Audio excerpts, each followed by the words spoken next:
Salam sejahtera bagi kita semua. Perkenalkan, nama saya Eugelian Trivena Makmara. Saya dari Fakultas Kesehatan, Prodi Keperawatan dari Universitas Jenderal Ahmad Yani Yogyakarta. NPM saya 2522010078. Di sini saya akan menggambar sel prokariotik dan menjelaskan beberapa bagian yang ada pada sel prokariotik. Untuk mata kuliah praktikum ilmu biomedik dasar. Alat-alat yang dibutuhkan, yang pertama ada pensil, ada penghapus, buku gambar, dan pensil warna.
Ini adalah sel prokariotik yang telah saya gambar.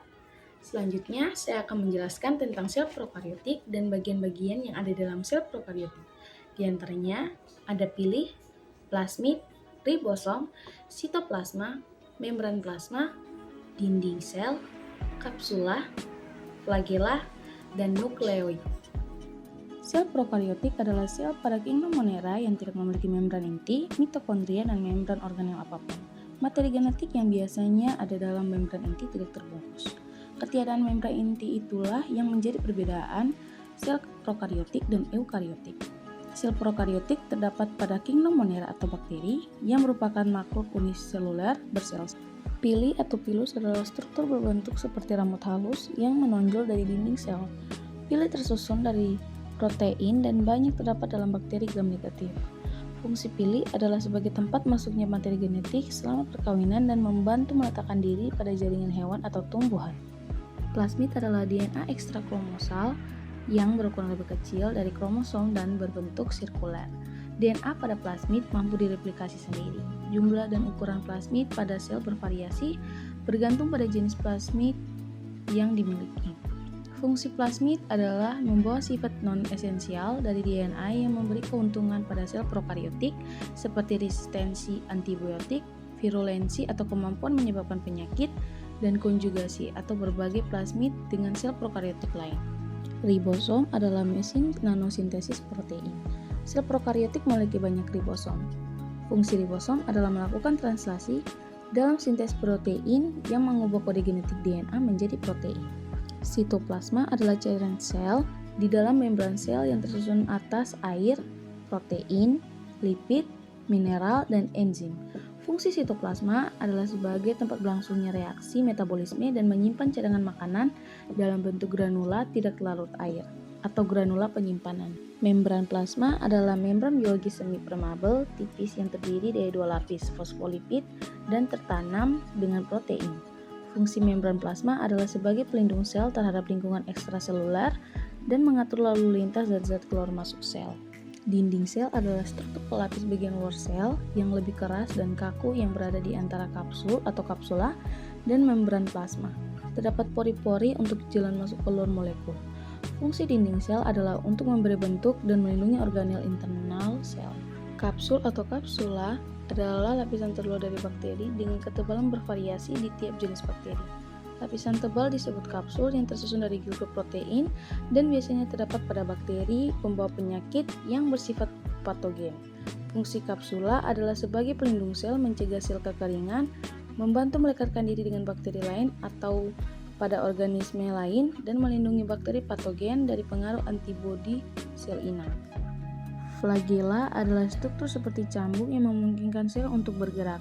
Pada prokariotik, struktur flagela sangat sederhana dibandingkan pada sel eukariotik karena hanya terdiri dari serat tunggal protein flagellin. Fungsi flagela adalah sebagai alat gerak sel. Nukleoid atau DNA melingkar adalah wilayah sel yang tipis, transparan, dan berisi DNA primer. Nukleoid merupakan pusat utama transkripsi dan replikasi DNA. Bentuknya tidak beraturan dengan ukuran nukleoid bervariasi bergantung pada jenis sel. Fungsi nukleoid serupa dengan inti sel atau nukleus pada eukariotik, hanya saja tanpa membran inti sehingga mengalami kontak langsung dengan sitoplasma.